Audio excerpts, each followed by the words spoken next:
Hello जय हिंद दोस्तों। Topper बच्चा एक्चुअली में डरते क्यों नहीं है कि मेरा मार्क्स कम आएगा? उनके पास ऐसी क्या खासियत होती है कि उनको पता चल जाता है कि कुछ आए चाहे ना, इतना तो परसेंटेज बनना ही बनना है, क्योंकि उन्हें हर चैप्टर के वेटेज पता होता है, हर चैप्टर के बारे में पता होता है। इस चैप्टर में अगर 30 टॉपिक है तो 30 टॉपिक में 10 ऐसे कौन से टॉपिक है जो मुझे हर हालत में पता होने चाहिए, जो बोर्ड एग्जाम में 10 टॉपिक में से पक्का कोई ना कोई टॉपिक पूछा ही जाएगा। ये सारी चीजें टॉपर बच्चों को पता होता है, इस वजह से उनके चेहरे पे देखोगे कभी डर नहीं रहता। वो रिलैक्स होकर तैयारी करते हैं, मजे लेकर के तैयारी करते हैं, अब बोर्ड एग्जाम में फोड़ के आते हैं। वो सारा कुछ इस वीडियो में बताने वाला हूं। आज की इस वीडियो में आपको हर चैप्टर में कितने मार्क्स के प्रश्न पूछे जाएंगे, कौन से न्यूमेरिकल उठा सकता है, कौन से ऐसे टॉपिक है जो सबसे इंपॉर्टेंट है, जो आपको पहले ही तैयार कर लेने होंगे, सब कुछ इस वीडियो में बता रहा हूं। स्टेप बाय स्टेप देखना। सबसे पहले देखो, यहां पे अगर आप ध्यान दो तो सबसे पहला पॉइंट क्या है? राउल्ट का नियम। एवरेज बच्चे, नॉर्मल बच्चे बस यही जानेंगे, हाँ हाँ राउल्ट का नियम बहुत इंपॉर्टेंट है, तैयार कर लो। लेकिन टॉपर बच्चे क्या जानते हो? क्या जानते हैं? परसेंटेज जानते हैं कि राउल्ट का नियम आने का चांसेस 30% है। लेकिन राउल्ट के नियम पर आधारित जो इस टॉपिक पे न्यूमेरिकल है, P naught minus P S बटे पी नोट बराबर W by M by W, इस पे न्यूमेरिकल आने का चांसेस 60 से 70% है। ये बात टॉपर को पता होता है। अब आप क्या करोगे? आप राउल्ट के नियम को तैयार करके आपको ऐसा लगने लगेगा कि अरे मेरा तो इस केमिस्ट्री में अच्छी खासी तैयारी है, मुझे राउल्ट का नियम तैयार है। राउल्ट का नियम तैयार होने के साथ साथ मोललता की परिभाषा आती है, मोललता आता है, मोलरता आता है, न्यूमेरिकल आता है। खेल कहीं कुछ और है। यानी राउल्ट का नियम, ये नहीं कह रहा हूं कि इंपॉर्टेंट नहीं है, राउल्ट के नियम से ज्यादा इंपॉर्टेंट क्या पता है? राउल्ट के नियम के आधार पर वाष्प दाब के आपेक्षिक अवनमन की व्याख्या। मेरी बात दोबारा सुनिए। राउल्ट के नियम के आधार पर वाष्प दाब के अवनमन की वाष्प दाब के आपेक्षिक अवनमन की व्याख्या, जिससे फार्मूला प्रूफ होता है, ये इंपॉर्टेंट है, ये इंपॉर्टेंट है। तो इसको देखना है, राउल्ट के नियम के साथ साथ इस पे ज्यादा फोकस करना है। फिर कॉन्फिडेंस लेवल देखना, लिख के ले लो स्टाम्प पेपर पे, किसी न किसी सेट में पूछा जाएगा, ठीक है। फिर आती है बारी अणुसंख्य गुणधर्म। अणुसंख्य गुणधर्म 4 होता है, चारों में सबसे वायरल क्या है? अब बहुत लोग कहेंगे यहां पे क्वथनांक लिखा है, यहां क्या लिखा है? क्वथनांक, मिस प्रिंट हो गया है, ठीक ना। क्वथनांक का उन्नयन और हिमांक का अवनमन, ये दोनों परिभाषा आपको तैयार करना। मैं ये नहीं कह रहा हूं इंपॉर्टेंट नहीं है, इंपॉर्टेंट है। यही तो आज इस वीडियो में बताने आया हूं, जो आपको YouTube पे कोई नहीं बताएगा मेरे भाई। आप किसी का वीडियो उठा लो, आपको ये बताने वाले मिल जाएंगे, इसे आप देख लेना, ये भी बहुत इंपॉर्टेंट होता है, इसे भी देख लेना इंपॉर्टेंट होता है, ये भी इंपॉर्टेंट है, वो भी इंपॉर्टेंट है। करते करते बुक की पूरा टॉपिक ये बता देता है सब। और जब बुक की पूरा टॉपिक ये बता देगा तो स्टूडेंट कहेगा मन में, जब वीडियो खत्म होता है तो स्टूडेंट सोचता है तेरी की, ये तो पूरा टॉपिक ये है, उससे अच्छा हम ऐसे ही ना पढ़ लें। सारा टॉपिक ये जब करना है हमको, तो पढ़ना था सारा टॉपिक है, लेकिन दिमाग में कौन से टॉपिक को सबसे ज्यादा कैप्चर करके रखना है वो मैं बताऊंगा, ठीक है। अणुसंख्य गुणधर्म में क्वथनांक का उन्नयन और हिमांक का अवनमन जो है, परिभाषा आने का चांसेस 40% है।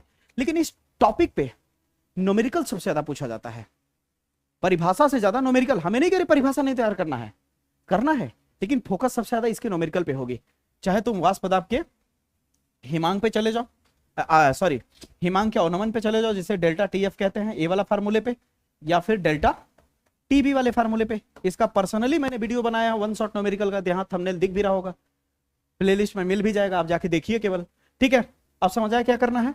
फिर परासरण दाब की अगर बात करो तो परासरण दाब पे न्यूमेरिकल पूछा जाता है। न्यूमेरिकल के किस पे आता है formula? Pi equal to CRT। इस पे न्यूमेरिकल छोड़ना नहीं है और परिभाषा नहीं छोड़ना है। इस बार अगर मैं बात करूं तो 50-50% चांस होता है यहाँ पे। जितना दम रखता है न्यूमेरिकल परासरण दाब का, उससे ज्यादा, थोड़ा सा ज्यादा दम रखता है इसकी परिभाषा। समझ रहे हो? परासरण दाब पे न्यूमेरिकल आने का चांसेस थोड़ा कम होता है, परिभाषा आने का चांसेस थोड़ा ज्यादा होता है। जैसे यहाँ पे आप देखो क्या क्या न्यूमेरिकल आ सकता है। मोललता पे न्यूमेरिकल पूछा जा सकता है, मोलरता पे पूछा जा सकता है, मोल प्रभाज पे पूछा जा सकता है, वाष्प दाब का आपेक्षिक अवनमन जो अभी मैंने दिखाया, ये वाला दिख रहा है। अगर आप चाहते हो कि नहीं सर मेरे को डायरेक्ट फार्मूला लिख दीजिए, कौन कौन फार्मूले पे सबसे ज्यादा मुझे फोकस करना है, इस फार्मूले पे, परासरण दाब वाले पे, क्वथनांक के उन्नयन वाले पे और हिमांक के अवनमन वाले पे, इन पे कतई छोड़ना ही नहीं है। मतलब कि ये तुम्हारे लिए गोल्डन है, डायमंड है, इसे छोड़ना ही नहीं है। जैसे एक पति पत्नी को छोड़ता नहीं है, साथे साथे रखता है मेरी पत्नी जी, उसी तरह इन सारे क्वेश्चन को छोड़ना नहीं है, इन सारे क्वेश्चन को छोड़ना नहीं है, ठीक है। तोड़ना है, जब तक तोड़ेंगे नहीं तब तक छोड़ेंगे नहीं, ठीक है भैया। यहां तक क्लियर हुआ? इतना आपको हर हालत में तैयार करना है। इतना अगर केवल कर लिए भैया तो आप सोल्यूशन में 8 नंबर के ऊपर दबदबा मचा लोगे। अब कहोगे सर जी ये आप तो कहते हैं मोललता मोलरता ये सब पे उतना ज्यादा न्यूमेरिकल नहीं आता, सही बात है। अगर आएगा भी तो ज्यादा से ज्यादा एक नंबर में आएगा या तो टिक आउट में आएगा। बड़े नंबर वाले न्यूमेरिकल यहां से उठाता है, आप खुद ही देख लो ना, आपके पास पेपर होगा ना, अभी जो पेपर हुआ होगा किसी का, उसको उठा के देखो, इनमें से कोई ना कोई फंसा होगा 100%। ठीक है, आगे अगर बढ़ेंगे दूसरे चैप्टर पे, वैद्युत रासायनिक, विद्युत रसायन पे, इलेक्ट्रोकेमिस्ट्री में, तो इलेक्ट्रोकेमिस्ट्री में बहुत ज्यादा टॉपिक नहीं है। कोलराउस का नियम, कोलराउस पे न्यूमेरिकल आने का चांसेस बहुत कम होता है, कह लो कि 20 से 30% होता है, लेकिन कोलराउस का नियम और इसका अनुप्रयोग बहुत इंपॉर्टेंट होता है। राउल्ट के नियम से ज्यादा इंपॉर्टेंट होता है कोलराउस का नियम, आने का चांसेस बोर्ड एग्जाम में। मैं अपने अनुभव से बता रहा हूं, मेरा प्रिडिक्शन गलत नहीं होता मेरे भाई। पिछले बार के बच्चे दहाड़ के आए हैं, मैक्सिमम क्वेश्चन मेरा लड़ा है। और कहते हैं ना, जो मैं बोल रहा हूं ना उसका साबुत कहां मिलेगा, बोलने से तो होगा नहीं, साबुत देना पड़ेगा। साबुत कहां मिलेगा? कमेंट बॉक्स में भर भर के कमेंट है, अब जाके देखो तो मेरे भाई बहन। ठीक है, आती बारी निर्नष्ट। निर्नष्ट पे हाँ वायरल है, निर्नष्ट वायरल है, वायरल है।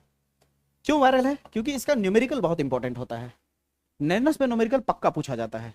क्या पूछा जाता है निर्नष्ट पे? आपको ईएमएफ निकालने के लिए पूछा जाता है। ठीक है, ये सारा कुछ मैंने बता दिया है, यहाँ आपको न्यूमेरिकल का थंबनेल दिख जाएगा। ठीक है ना, सब न्यूमेरिकल बताया मैंने। इस पहले कॉन्सेप्ट का वीडियो आया है मेरा 1 शॉट, फिर न्यूमेरिकल का वीडियो आया 1 शॉट। अगर और तगड़े तरीके से सीखना चाहते हो, संकल्प 2027 का बैच आ रहा है, 25 तारीख से लॉन्च हो रहा है, उस पर जरूर जुड़ो। एक बार मुझे भी मौका दो। अगर आप हम जैसे छोटे क्रिएटर पे एक बार भरोसा करोगे तो हम लोग का भी हिम्मत करेगा कुछ बेहतर और कुछ बड़ा करने की। नहीं तो छोटे क्रिएटर कभी भी हिम्मत नहीं जुटा पाएंगे मेरे भाई। बड़ी क्रिएटर्स का आप सपोर्ट करते हो, अच्छी बात है, हम कभी नहीं करते कि किसी का सपोर्ट मत करिए, जो अच्छा लगे उसका करिए, लेकिन एक बार मुझे मौका दीजिए, एक बार भरोसा कीजिए। मैं गारंटी के साथ कहता हूं, उस बैच को लेने के बाद आपको अफसोस नहीं होगा। और बैच 3000, 4000, 2000, 1000 का है नहीं, 500 से भी बहुत कम का है। यानी नॉर्मल ऐसा कॉस्ट जो अपने नॉर्मल पॉकेट मनी से आप पे कर सकते हो।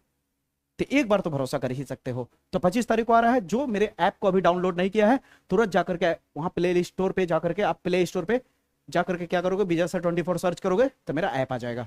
ठीक है, तुरंत उसे डाउनलोड करके इनरोल कर लेना बैच को। ठीक है, और अपने दोस्तों को भी बताओ एक बार उस बैच को लेने के लिए। एक बार प्लीज हाथ जोड़ के निवेदन है, प्लीज एक बार यकीन करो मेरे पे, आपका भरोसा नहीं टूटेगा। ठीक है, आगे बढ़ते हैं, आगे बढ़ते हैं। इसमें क्या करना है, नेनस्ट वाला। फिर आती है विशिष्ट एवं मोलर चालकता। विशिष्ट चालकता और मोलर चालकता। मोलर चालकता ये वाला है फार्मूला, देख रहे हो ना, पूरा फार्मूला सीक्वेंस में लिख दिया है, ये सब कराया हूं मैंने न्यूमेरिकल। ठीक है, तो ये सब अगर आप तैयार करते हो तब आप कह सकते हो कि हाँ इस चैप्टर पे पकड़ है। छोटी मोटी टॉपिक करने से नहीं होगा, डेनियल सेल की परिभाषा तैयार कर लोगे तो नहीं हो जाएगा, समझ रहे हो ना।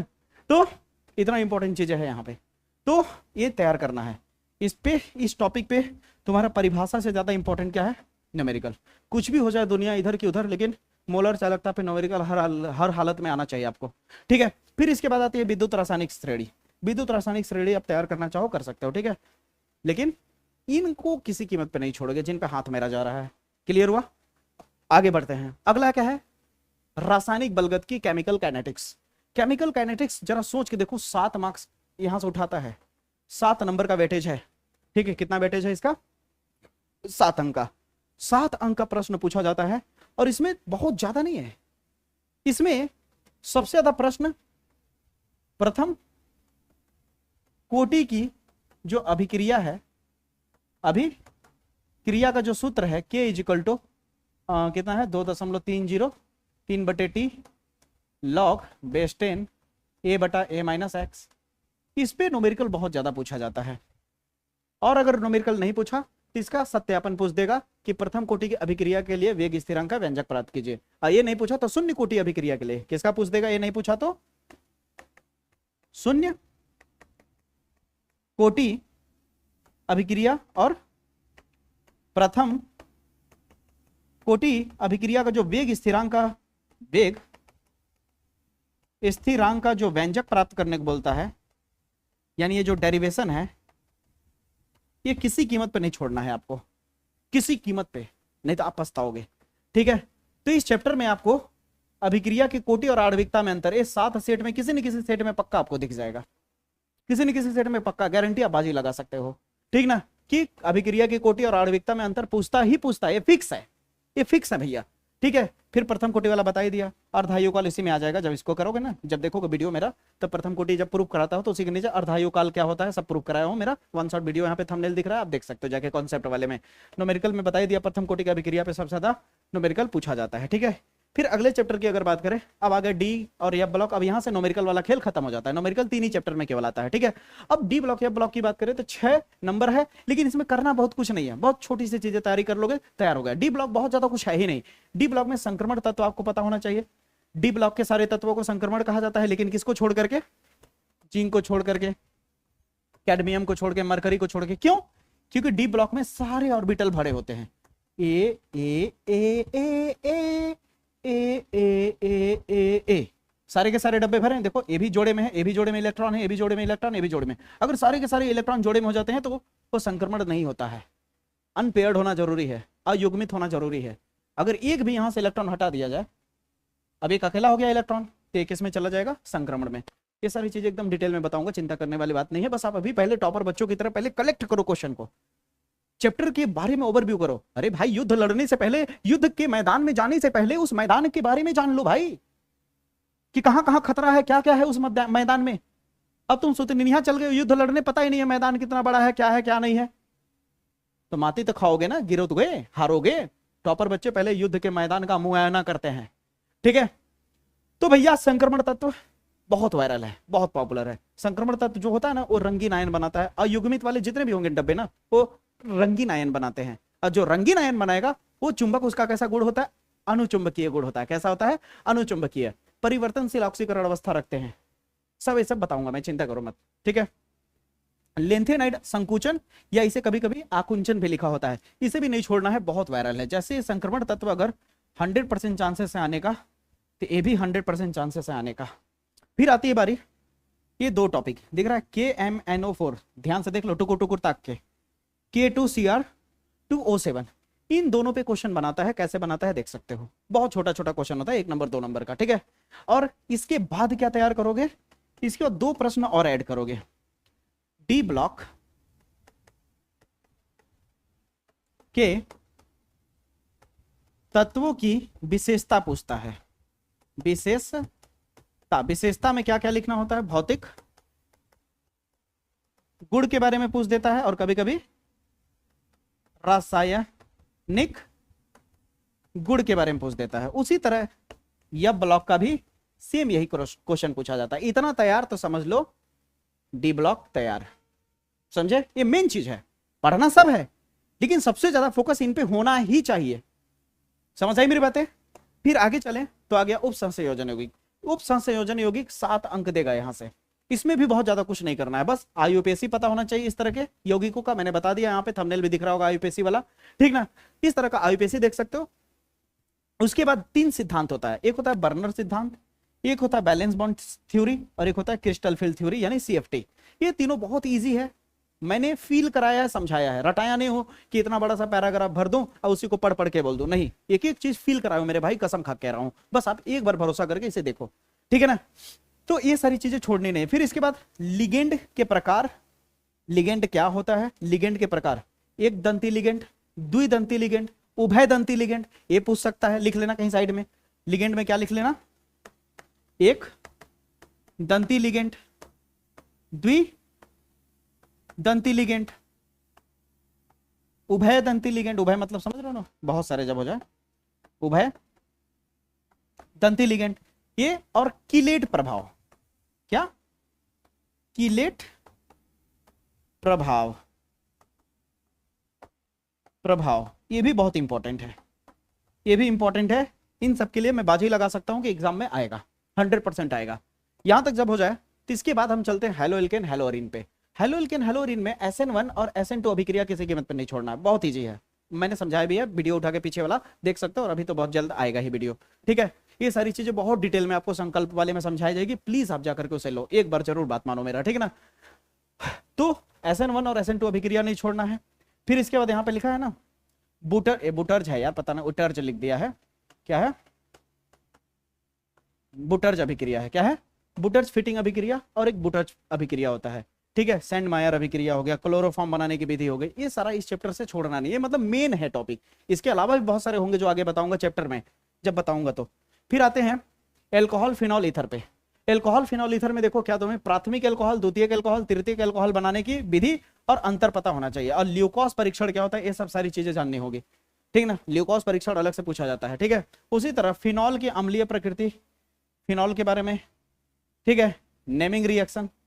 अब बात करते हैं एल्डिहाइड, कीटोन और कार्बोक्सिलिक अम्ल वाले की। यहां से भी 8 नंबर का प्रश्न उठाता है, बहुत वायरल, बहुत ज्यादा इंपॉर्टेंट क्वेश्चन यहां से उठाए जाते हैं, ठीक है। जैसे यहाँ पे लिखा है ना, महत्वपूर्ण नेमिंग रिएक्शन। नेमिंग रिएक्शन में यहां से क्या क्या मिल जाता है आपको, एल्डोल संघनन, कैनोजारो अभिक्रिया, क्लीमेंसन लिखा है ना, क्लीमेंसन अपचयन और रोजेनमुंड अपचयन, ये सारे बहुत वायरल नेमिंग रिएक्शन होते हैं, ठीक है। फिर रासायनिक परीक्षण की बात करें तो इसमें क्या मिल जाता है, टॉलेन अभिकर्मक मिल जाता है, अब फेहलिंग विलियन मिल जाता है या फेहलिंग परीक्षण मिल जाता है, ठीक है। ये परीक्षण क्या होता है, एल्डिहाइड और कीटोन में भेद करने के लिए यूज किए जाते हैं। ये परीक्षण क्या करता है, पहचान दिलाता है कौन एल्डिहाइड है और कौन कीटोन है, ठीक है। तो इसे किसी कीमत पे नहीं छोड़ना, यानी परीक्षण किसी कीमत पे नहीं छोड़ना है। फिर उसके बाद आता है HBZ अभिक्रिया, जो कि बहुत वायरल है, ठीक है। इसे भी देखना चाहो देख सकते हो। बाकी इसमें से और क्या क्या तैयार करोगे ध्यान से समझो, जैसे एल्डिहाइड बनाने की विधि, कीटोन के निर्माण की विधि और कार्बोक्सिलिक बनाने की निर्माण, दो विधि ये तैयार होनी चाहिए। ये मेरा जो वन शॉट वीडियो आएगा उसमें ऑलरेडी मैं बता दूंगा, ठीक ना। तो इसमें से क्या क्या ध्यान में रखना है ये बात ध्यान रख लो। फिर आती है बारी हम लोगों की एमीन वाला चैप्टर, ये बहुत ही मोस्ट इंपॉर्टेंट है, ठीक ना, मोस्ट इंपॉर्टेंट है, याद रखना। यहाँ से 6 अंक के प्रश्न पूछे जाएंगे और इसमें क्या क्या है आपको ध्यान से समझना। कार्बिल एमीन और हेलोफॉर्म ब्रोमाइड अभिक्रिया, ठीक ना, बहुत इंपॉर्टेंट होता है। एमीन की क्षारीय प्रकृति पूछा जाता है, ठीक है। और याद रखिएगा एमीन में एक और प्रश्न इसमें लिखना भूल गया हूं मैं, क्वेश्चन है प्राथमिक कॉमा द्वितीयक कॉमा तृतीयक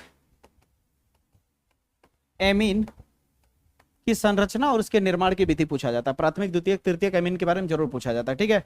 फिर आती है बारी डाइएजोनियम लवण। अब इसको अगर मैं 100% कहूं तो कम नहीं है। डाइएजोनियम लवण बहुत ज्यादा वायरल होता है, बहुत इंपॉर्टेंट होता है, जो कि पूछा ही जाता है बोर्ड एग्जाम में, ठीक, किसी न किसी सेट में पक्का चिपका देता है क्वेश्चन, ठीक है। तो इसे किसी में नहीं छोड़ना है। फिर आती है बारी आपका जैव अणु। जैव अणु में कुछ ऐसे होते हैं जो फिक्स टाइप के होते हैं, जैसे ग्लूकोज की संरचना फिक्स टाइप का है, इसे किसी कीमत पे छोड़ना नहीं। ग्लूकोज की संरचना, फ्रक्टोज की संरचना। अब प्रोटीन का देखो कहाँ गया, हाँ यहाँ है, प्राथमिक प्रोटीन, द्वितीयक प्रोटीन और तृतीयक प्रोटीन। तृतीयक प्रोटीन से आप क्या समझते हैं, इसकी संरचना जरूर पूछा जाता है। यानी ये कह लो कि मोस्ट इंपॉर्टेंट टॉपिक है, डायमंड टॉपिक है, नहीं बाद में आप पछताओगे, याद रखना 100% पछताओगे अगर प्रोटीन, प्राथमिक प्रोटीन, द्वितीयक प्रोटीन और तृतीयक प्रोटीन अगर नहीं जाने तो। फिर इसके बाद आता है विटामिन और न्यूक्लिक अम्ल। न्यूक्लिक अम्ल को परिभाषित करने के लिए पक्का पूछा जाता है। विटामिन के बारे में पूछ लेता है, vitamin A, vitamin B, vitamin C, ये सब के बारे में ज्यादातर, तीनों जो मैंने बोला ए बी सी, इन तीनों में से ही ज्यादातर पूछा जाता है, ठीक है। एक और प्रश्न आता है डीएनए और आरएनए में अंतर। आरएनए में अंतर, डीएनए और आरएनए में अंतर पूछ लेता है, ठीक है। यहां तक क्लियर हुआ। एक और चीज जान लो, एंजाइम नहीं दिया है ना, एंजाइम क्या होता है ये भी पूछा जाता है, समझ आए मेरे बात, बहुत इंपॉर्टेंट क्वेश्चन है। अब बताओ यहां तक क्लियर हुआ। इतनी चीजें आप ध्यान से देख लो, बहुत वायरल, बहुत ही इंपॉर्टेंट मानी जाती है, ठीक है। तो इतना सारा चीजें अगर आप पहले से ही जान जाते हो चैप्टर में कि ये चीजों पे हमें हद से ज्यादा फोकस करना है, हमें नहीं कह रहे कि इसके अलावा किसी पे फोकस करना ही नहीं है, करना है, लेकिन अब आपके मुट्ठी में ये पता चल गया हर चैप्टर का कि कौन कौन से ऐसे टॉपिक्स है जिन पे बहुत ज्यादा पकड़ होनी चाहिए मेरी। अगर उन टॉपिक पे पकड़ नहीं है, फालतू वाले टॉपिक पे पकड़ है, तो कोई मतलब नहीं है तैयारी करने का, आप पक्का फंसोगे बोर्ड एग्जाम में। और इन टॉपिक पे अगर पकड़ हो जाए और बाकी बचे हुए समय में और टॉपिक पे पकड़ हो जाए तो 100% आप कमाल कर दोगे बोर्ड एग्जाम में, समझ आई मेरी बातें। तो दोस्तों फिर से अंत में एक बार कहूंगा कि प्लीज संकल्प बैच को जाकर के ज्वाइन करिए, ठीक है। आपको प्ले स्टोर पे ऐप मिल जाएगा, विजय सर 24 सर्च करिए, ठीक है। बहुत ही कम कॉस्ट में मेरे प्यारे बच्चों, मेरे भाई बहन है, एक बार अपने भाई पे जरूर भरोसा करो, ठीक है। मुलाकात करूंगा अगले वीडियो में, तब तक के लिए जय हिंद, जय भारत।